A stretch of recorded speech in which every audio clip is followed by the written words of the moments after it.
Hello दोस्तों, welcome back to my YouTube channel maths plaza. तो दोस्तों, आज मैं इस वीडियो में बिहार बोर्ड क्लास 9th इतिहास चैप्टर 3 जिसका नाम है फ्रांस की क्रांति, और इस चैप्टर का इससे पहले एक लेक्चर अपलोड हो चुका है। यदि आप लोग उसको नहीं देखे हैं जाकर देख लीजिए, फिर ये समझ में आएगा। ये हमारा लेक्चर 2 है। लेक्चर क्या है? दूसरा है। तो मुख्य बिंदु में पहला लेक्चर में शायद 8 पॉइंट लिखा दिया गया है, इसमें पॉइंट नंबर 9 से चलेगा। इसको समझने के लिए आप लोग क्या कीजिएगा, पहला लेक्चर देख लीजिएगा। आइए समझते हैं।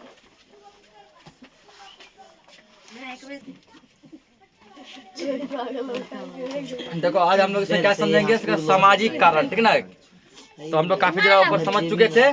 आज जो समझेंगे वो क्या है, सामाजिक कारण। तो राजनीतिक कारण समझे थे ना कल, राजनीतिक कारण समझे। अब दूसरा कारण क्या था, सामाजिक कारण, ठीक ना। फ्रांस की क्रांति का सामाजिक कारण। तो आज समझते हैं। सब अपने सामने बुक निकाल लो, पेज नंबर 26। तो क्या 18वीं शताब्दी में फ्रांसीसी समाज 3 स्टेटस अर्थात श्रेणी में बटा हुआ था, ठीक ना। 18वीं शताब्दी में फ्रांस जो है 3 स्टेटस में बटा हुआ था। कितने स्टेटस में? 3 स्टेटस। स्टेटस का हिंदी होता है श्रेणी, ठीक ना। 3 श्रेणी में बटा हुआ था। हल्ला मत करो, ध्यान समझो। प्रथम स्टेटस में पादरी थे, ठीक ना। प्रथम स्टेटस में किसको रखा गया था? पादरी को रखा गया था, जिसको कहते हैं क्लेर्जी, जिनकी संख्या लगभग 1,30,000 थी। पूछेगा कि पादरी की संख्या कितनी थी, ठीक ना। तो 1,30,000 ये पूछ सकता है कि फ्रांस में पादरी की संख्या कितनी थी, तो 1,30,000। पूछेगा प्रथम श्रेणी में किसे रखा गया था? पादरी को रखा गया था। दूसरे स्टेटस, स्टेटस यानी श्रेणी, ठीक ना। दूसरे स्टेटस में अभिजात वर्ग थे, नोबिलिटी, ठीक ना। अभिजात वर्ग थे जिसकी संख्या 80,000 थी। अभिजात वर्ग की संख्या कितनी थी? 80,000 थी, ठीक ना। 80,000 मतलब परिवार था। 80,000 क्या था? परिवार, यानी कि 40 लाख व्यक्ति। एक व्यक्ति में, एक परिवार में 5 आदमी थे। एक परिवार में 5 आदमी थे। ऐसा 80,000 परिवार था। तो 80,000 को जब 5 से गुना करेगा तो बोले कितना? 40 लाख आएगा, ठीक ना। 5 ना बोला था, एक परिवार में 50 आदमी होगा, तब 40 आएगा।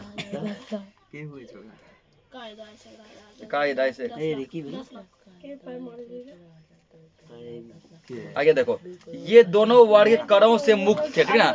इन दोनों वर्ग को टैक्स नहीं देना पड़ता था, नहीं तो पादरी वर्ग को, ना ही अभिजात वर्ग को, ठीक ना। ये दोनों वर्ग क्या थे? करों से मुक्त थे, मतलब टैक्स से मुक्त थे, ठीक। उस समय फ्रांस की जनसंख्या लगभग 2.5 करोड़ थी। कितना जनसंख्या थी? 2.5 करोड़। पूरे फ्रांस में लगभग 2.5 करोड़ आदमी था, ठीक ना। उसमें 40 लाख हो गया तुमको कौन सा? तो दूसरे वर्ग में अभिजात वर्ग, और 1,30,000 हो गया पहले वर्ग के, ठीक है, पादरी वर्ग हो गया ना। तो मोटा मोटी कितना हो गया? 41,30,000, 41,30,000। इसको निकाल दो। तो फ्रांस की कुल भूमि का 40% इन्हीं के पास था, ठीक ना। जैसे फ्रांस में जितना जमीन है 40% तो यही लोग रख लिया था, पादरी और अभिजात वर्ग। 90% जनता तीसरे स्टेटस में थी। 90% जनता किस स्टेटस में आती थी? तीसरे स्टेटस में आती थी, ठीक ना, यानी कि तृतीय वर्ग में आती थी, जिनको कोई भी विशेषाधिकार प्राप्त नहीं था। इन जनता को कोई विशेष अधिकार प्राप्त नहीं था, ठीक ना। इन जनता को कोई विशेष अधिकार प्राप्त नहीं था। ये अपने स्वामी की सेवा, स्वामी के घर एवं खेतों में काम करना, सैन्य सेवाएं देना अथवा सड़कों के निर्माण में सहयोग देना आदि कार्यों के लिए बाध्य थे। बाकी जो जनता जो बचा, पादरी वर्ग और अभिजात वर्ग को छोड़कर जो 90% जनता बचा, इसको कोई विशेष अधिकार नहीं था। इसको टैक्स भी भरना पड़ता था, ठीक ना। इससे टैक्स लगता था। ये अपने मालिक के यहाँ, मालिक की सेवा करते थे, मालिक के घर में, मालिक के खेत में, इन सब में काम किया करते थे। उन्हें सभी प्रकार के कर देने पड़ते थे। कर यानी क्या होता है? टैक्स, ठीक ना। इनको सब टैक्स भी देना पड़ता था। इसी वर्ग में डॉक्टर, वकील, जज, अध्यापक, व्यापारी, शिक्षक, लेखक, शिल्पी एवं मजदूर आदि शामिल थे, ठीक ना। तीसरा जो वर्ग है, ठीक ना, इसी वर्ग में जो है टोटल शामिल थे। जितना भी देखता था वहाँ आसपास, डॉक्टर, टीचर, वकील, जज सब इसी में आते थे। जो शहरी क्षेत्र में रहते थे, ये लोग कहाँ रहते थे? शहरी क्षेत्र में रहते थे। यह वर्ग मध्यम वर्ग कहलाता था, ठीक ना। इस वर्ग को क्या बोला जाता है? मध्यम वर्ग। तो पूछिएगा कि मध्यम वर्ग में कौन कौन आते हैं? मध्यम वर्ग में कौन कौन आते हैं? तो क्या बोलेंगे? डॉक्टर, वकील, जज, शिक्षक, व्यापारी, लेखक, ये सब मध्यम वर्ग में आते हैं। तो इसको मध्यम वर्ग भी कहा जाता है, ठीक है ना?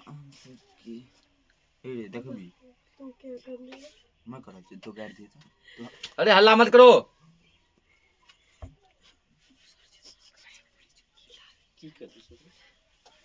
अब यार देखो, पूछेगा कि प्रथम स्टेटस में कौन आते हैं? तो प्रथम स्टेटस में पादरी वर्ग, द्वितीय स्टेटस में कुलीन वर्ग, और तृतीय स्टेटस में बड़े बड़े व्यापारी, व्यवसायी और शिक्षित यानी कि पढ़े लिखे लोग आते हैं, ठीक ना? अगला देख, किसान एवं शिल्पी। तो किसान एवं शिल्पी मतलब छोटे किसान, नौकर, मजदूर, ये सब आएंगे किसान एवं शिल्पी में। और जो बड़े बड़े किसान है वो समझो उसको किसान नहीं कहा जाता है, समझो व्यापार कहा जाता है, ठीक ना? ये लोग बड़े बड़े व्यापारी होते हैं। मध्यम वर्ग कहलाते हैं जिन्होंने फ्रांस की क्रांति में अहम भूमिका निभाई। तो फ्रांस का क्रांति जो हुआ, फ्रांस की क्रांति में यदि सबसे अधिक भूमिका कोई निभाया है तो वो मध्यम वर्ग है। कौन सा वर्ग है? मध्यम वर्ग। मध्यम वर्ग की भूमिका काफी अधिक थी। मध्यम वर्ग में सबसे अधिक असंतोष था, जिसका सबसे बड़ा कारण यह था कि सुयोग्य एवं संपन्न होते हुए भी उन्हें कुलीन जैसा सामाजिक समाप्त प्राप्त नहीं था, ठीक ना? तो मध्यम वर्ग में क्या था? असंतोष था। असंतोष का मतलब हुआ कि मध्यम वर्ग के व्यक्ति खुश नहीं थे।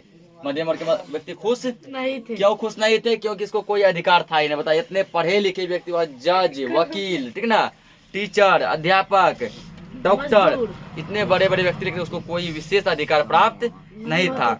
इसलिए ये लोग क्या किया? आंदोलन कर दिया। समानता और उन्नति के बावजूद भी वे सभी तरह के राजनीतिक अधिकारों से वंचित थे। उसके पास क्या क्या थी? संपदा भी थी, उन्नति भी थी, अच्छा खासा धन दौलत भी था, समानता भी था, मतलब कि समझो कि संपन्नता, मतलब सब कुछ था, सब चीज से परिपूर्ण था, फिर भी कोई अधिकार नहीं था। राज्य में सभी बड़े पद कुलीनों के लिए सुरक्षित थे, ठीक है? जितना भी बड़ा बड़ा पद था वो कुलीन के हाथों में दे दिया गया, उसके हाथों में सौंप दिया गया। उनका मानना था कि सामाजिक ओहदे का आधार योग्यता होना चाहिए, ना कि वंश, ठीक ना?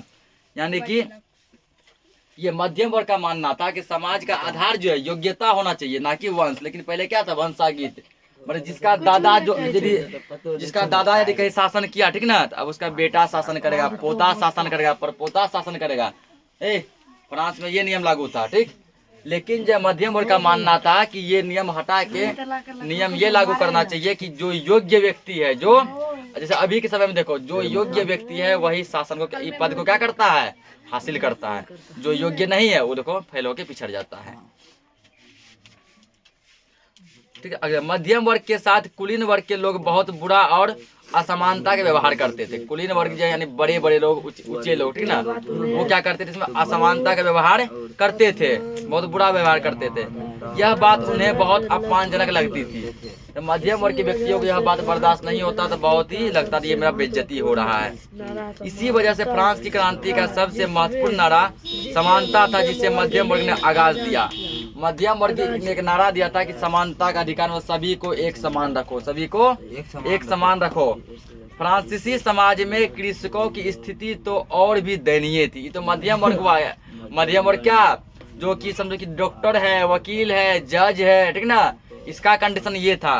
अब आओ किसान का। तो कृषक मतलब क्या होता है? किसान की स्थिति जो है और भी बद से बदतर थी। बद से क्या थी? पूरा बदतर थी, बहुत ज्यादा दयनीय कंडीशन था। उन्हें अनेक प्रकार का कर देना पड़ता था। किसान पर तो और बहुत सारा टैक्स सौंप दिया था, ठीक ना, कि तुम अब टैक्स दो। टैक्स में उसको पूरा बांध के रख लिया था। तो क्रांति के पूर्व फ्रांस में कुलीन लड़ते थे, ठीक ना। कहा जाता है कि क्रांति के पूर्व फ्रांस में कुलीन लड़ते थे, पुजारी पूजा करते थे और जज साधारण उनका खर्च जुटाते थे, ठीक है, जनसाधारण। कहता है क्रांति जब फ्रांस में नहीं हुआ तो कुलीन वर्ग क्या करते थे? लड़ते थे। कुलीन वर्ग लड़ते थे, पुजारी पूजा करते थे, पुजारी पूजा करते थे, और जनसाधारण यानी कि आम आदमी उसका खर्चा जुटाते थे, आम आदमी उसका खर्चा जुटाते थे।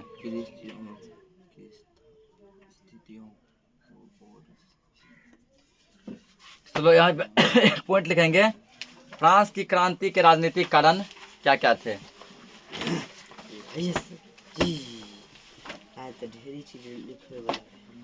फ्रांस की क्रांति के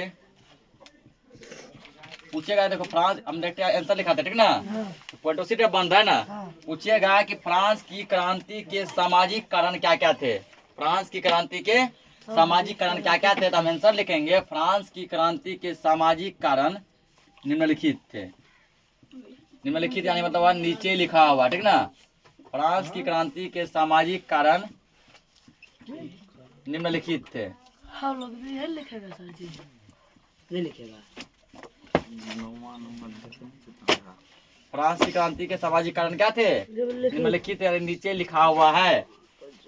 राजनीतिक कारण लिखा थे ना, तो सामाजिक कारण क्या क्या है ठीक ना। कारण तो 9वां के अंदर आप पहला पॉइंट लिखेंगे, क्या दिया है, मध्यम वर्ग में राजनीतिक अधिकारों के प्रति सम्मान। फ्रांस की सामाजिक क्रांति, सामाजिक कारण फ्रांस की क्रांति, और या के लगेगा ठीक है, फ्रांस की क्रांति के या के लगाओ। अब बन गया सेंटेंस, फ्रांस की क्रांति के सामाजिक कारण निम्नलिखित थे। पहला कारण मध्यम वर्ग में राजनैतिक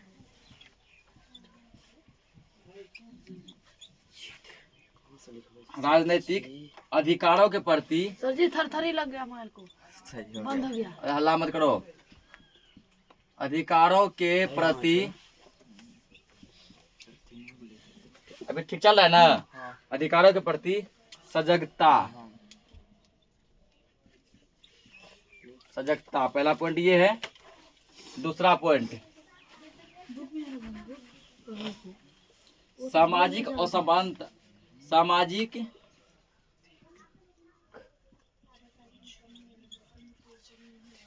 सामाजिक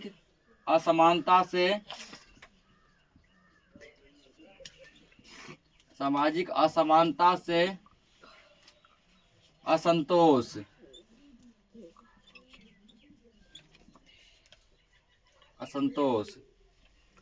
तीसरा कारण दिया गया है कृषकों की दयनीय स्थिति।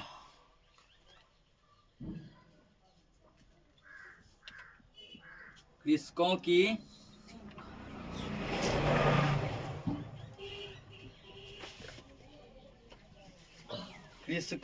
दयनीय स्थिति।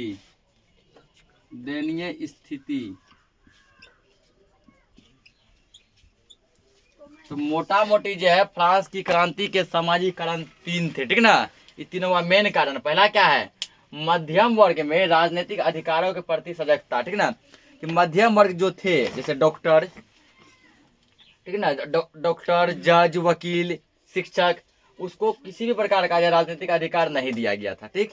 तो उसको वो चाहिए, यानी कि कोई उसको समझो कि अधिकार नहीं प्राप्त था। अगला सामाजिक असमानता से असंतोष। समाज में देखो भेदभाव की भावना थी ना। टोटल अधिकार देखो कुलीन वर्ग और पादरी वर्ग के हाथों में था ना। उसको किसी भी प्रकार का टैक्स नहीं लगता था, जो समझाया अभी, कुछ भी उसको टैक्स कर नहीं भरना पड़ता था। तो ये तो भेदभाव हो गया, तो समाज में असंतोष फैल गया। दोनों में तो समानता रहा कहीं, तो असमानता हो गया। दो व्यक्ति में क्या हो गया, असमानता। तीसरा है कृषकों की दयनीय स्थिति, और किसानों की तो बहुत दयनीय स्थिति। उसमें टोटल कर्ज, टोटल टैक्स उस पर लाद दिया था पकड़ के। तो ये था इसका क्या, सामाजिक कारण ठीक। अब हम लोग समझेंगे इसका क्या, तो आर्थिक कारण ठीक ना। फ्रांस की क्रांति के आर्थिक कारण, फ्रांस की क्रांति के आर्थिक कारण ठीक। तो समझो इसको, विदेशी युद्ध और अपव्यय ने फ्रांस की आर्थिक स्थिति डमाडोल कर दी थी। अरे युद्ध जो पूरा हुआ ठीक है फ्रांस ठीक है, तो विदेशी युद्ध जैसे समझो कि अमेरिका फ्रांस के बीच जो युद्ध वगैरह हुआ होगा ठीक है ना। उसके बाद जो अमेरिका इंग्लैंड के बीच युद्ध हुआ होगा, जिस जहाँ जो भी युद्ध हुआ, तो उससे क्या हुआ, फ्रांस की आर्थिक स्थिति डमाडोल हो गई है। और आर्थिक का मतलब हुआ पैसे कौड़ी की किल्लत हो गई ठीक ना। पूरा जो पैसे कौड़ी क्या हो गई, किल्लत। प्रति वर्ष आय से अधिक व्यय होता था। आय का मतलब होता है कमाई, व्यय का मतलब होता है खर्च ठीक ना। जितना फ्रांस में कुल कमाई होता था, उससे ज्यादा कुल क्या होता था, खर्चा होता था। जिसके कारण फ्रांस पर कर्ज में जाने लगा। इसलिए कर लगाने की प्रथा प्रचलित थी। इसलिए बोला अब ऐसे काम नहीं चलेगा, सभी पर टैक्स लगाओ। सब पर क्या करो, टैक्स लगाओ, सब पे कर लगाओ, सब पे टैक्स लगा दिया गया। यह कर व्यवस्था असमानता और पक्षपात के सिद्धांत पर आधारित थी। कर लगाया बात सही, जैसे टैक्स लगाया बात सही है, ठीक ना, लेकिन ये क्या था, ये उचित नहीं था। जैसे देखो भारत में जब टैक्स जो है जीएसटी, गुड सर्विस टैक्स, सभी जनता के लिए देखो एक समान है, ठीक ना, कि सब 18% सब देगा, सब क्या देगा 18% देगा। जिसका कमाई समझो कि लगभग जो है 1 करोड़ या उससे ज्यादा है, ठीक ना, तो वो क्या करेगा, तो वो जो है 30% टैक्स देगा। ये है, तो ये सबके लिए है। वहाँ ऐसा नहीं था, वहाँ टैक्स तो लगा था, लेकिन कर जो लगा था लेकिन सबके लिए एक समान नहीं था, दुर्नीति जैसा था, ठीक ना। कोई देगा तो भरपूर देगा, जैसे किसान, कोई थोड़ा सा टैक्स देगा, जैसे मान के चलो कि ये हो गया मध्यम वर्ग, ठीक, और कुछ ऐसा जो टैक्स नहीं देगा, जैसे कुलीन वर्ग। तो कर निश्चित करने और असूलने का तरीका भी समान नहीं था, ठीक ना। अब कर को असूलेगा जो, इसका असूलने का तरीका भी समान नहीं था।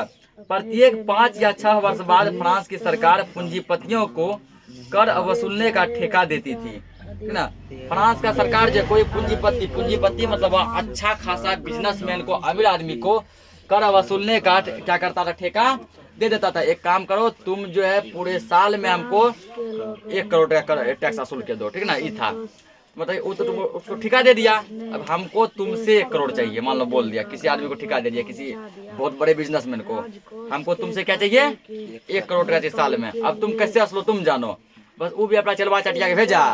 बोला एक आदमी से पहले कितना कर लेता था, बोला 50 टका, अब 100 टका लो, ठीक ना। अगर वो 1 करोड़ सरकार को देगा तो इसको 1.5 करोड़ कमाएगा तब ना। अगर सरकार डायरेक्ट टैक्स लेता था उतना नहीं लगता। अब क्या क्या किया सरकार, देता था पूंजीपति फिर आगे, तो पूंजीपति मतलब बिजनेसमैन सोच रहा है कि हमको आगे देना 1 करोड़ मान लेते हैं, तो हम भी कुछ फायदा लेंगे ना। ये कमाएगा ना 1.5 करोड़ कमाएगा, 1.5 करोड़ यानी कि पूरा पकड़ खींच के 1.5 करोड़ निकालेगा उस जनता से। ये बात था। ये पूंजीपति टैक्स फार्मर कहे जाते थे, ठीक ना। फ्रांस में पूंजीपति को टैक्स फार्मर कहा जाता था। क्या कहा जाता था, टैक्स फार्मर, यानी कि जिसको टैक्स वसूलने का ठेका मिलता था। ये रैयतों से अधिक टैक्स वसूलते थे और सरकार को निश्चित रकम देने के बाद बाकी रकम को अपने जेब में रख लेते थे, जो समझा है, ठीक ना, कि जनता पे जितना टैक्स लगता था उससे ज्यादा टैक्स वसूलता था। इसलिए वसूलता था, ये पहले सोच लेता था कि हमारे पैकेट में भी कुछ बचना चाहिए, ठीक ना। बचेगा नहीं तो मजा कैसे आएगा, मजा तो दाबने में है ना। मजा किसमें है, दाबने में, ठीक ना, दूसरा के पैसा को दाबने में, ठीक। इस तरह बेचारे किसान अत्यधिक आर्थिक कष्ट का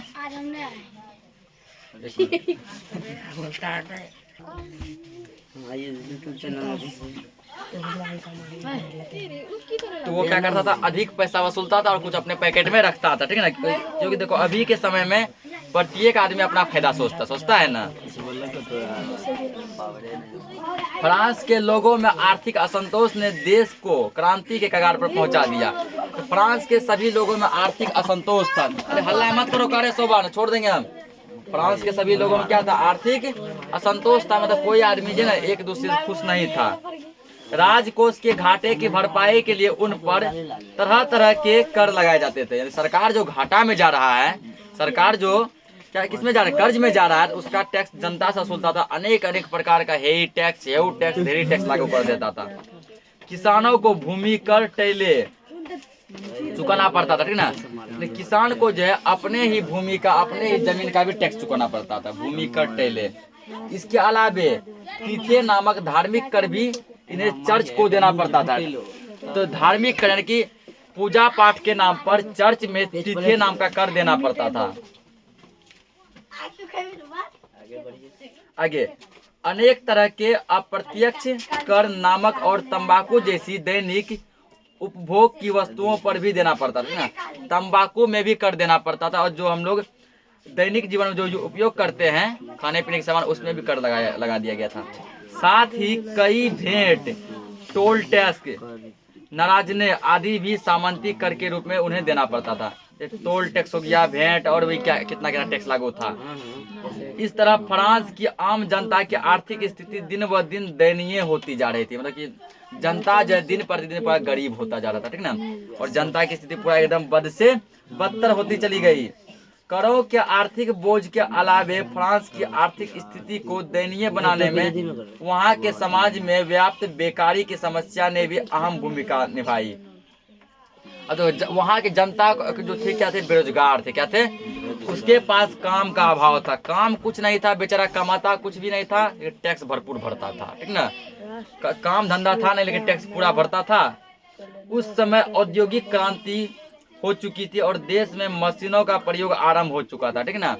औद्योगिक क्रांति मतलब वह कि समझो लगभग जो है कि मशीन सब देश में लगने वाले थे, कि व्यापार, बड़े बड़े व्यापारी लोग आने लगे थे। कहाँ? तो फ्रांस में।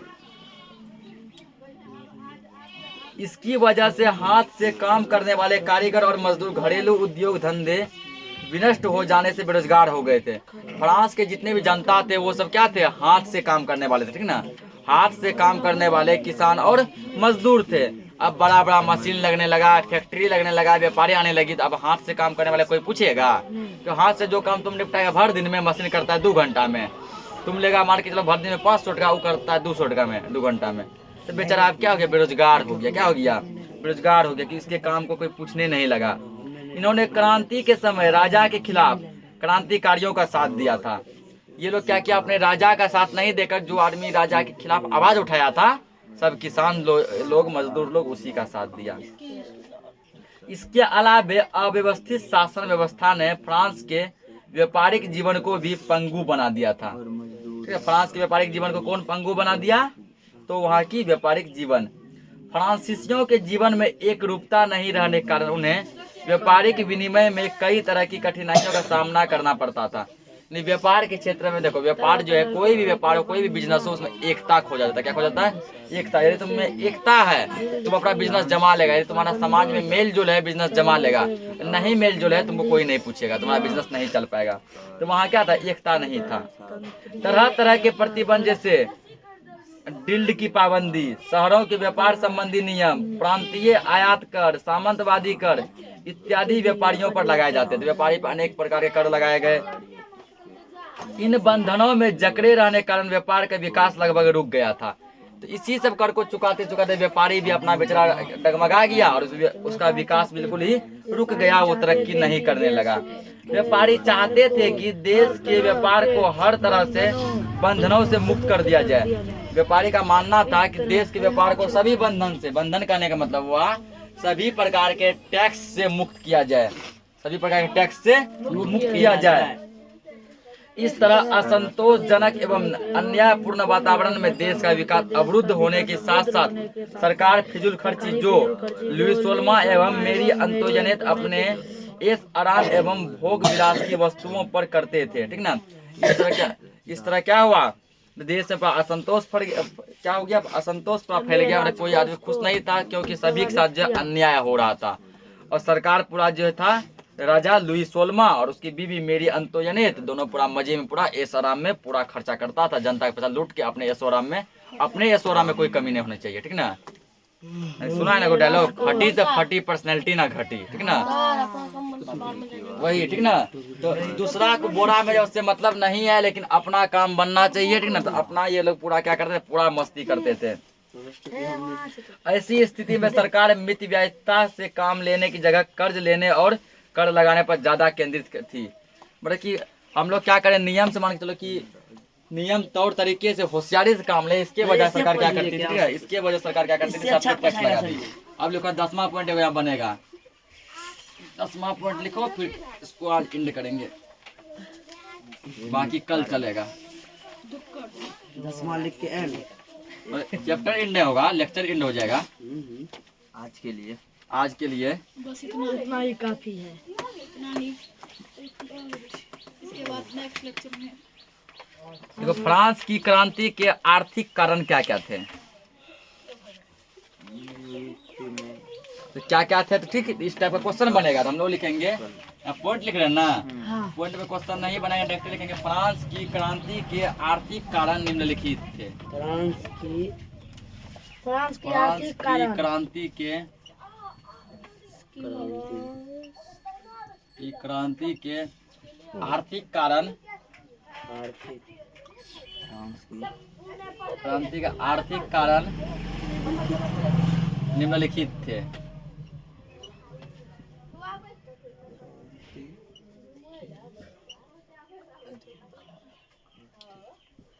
निम्नलिखित का, ठीक।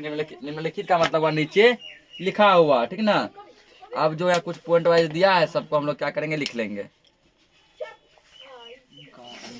पहला आर्थिक कारण क्या था? कहाँ पर चले? असमान कर प्रणाली। असमान पर करनाली कर प्रणाली, ठीक ना।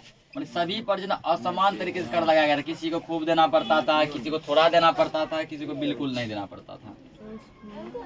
दूसरा क्या है? भूमि कर आसमान का प्रणाली। भूमि कर, धार्मिक कर,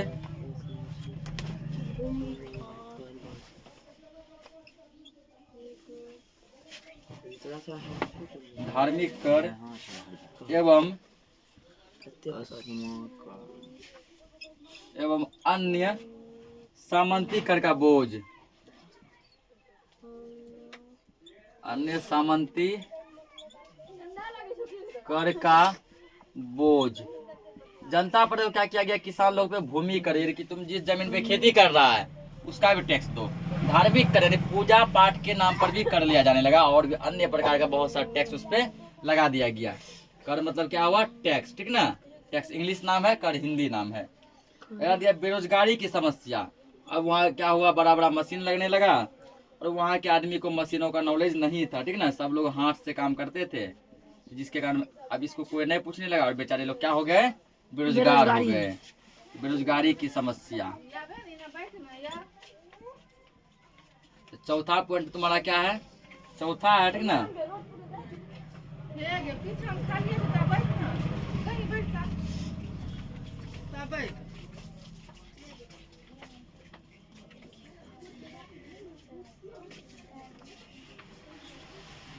अगला दिया है गिल्ड की पाबंदी। गिल्ड की पाबंदी, कोमा प्रांतीय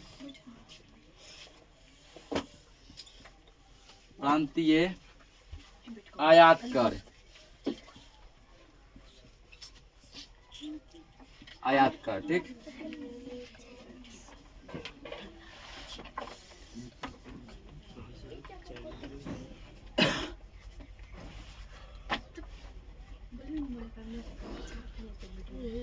गिल्ड की पाबंदी और प्रांतीय आयात कर एवं यहाँ तो एवं।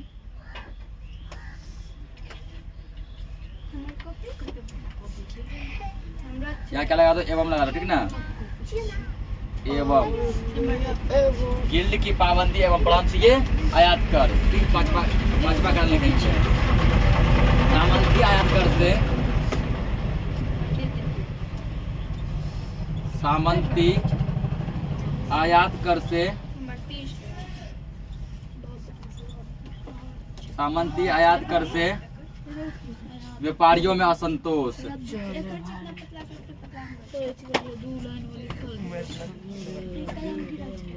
व्यापारियों में असंतोष।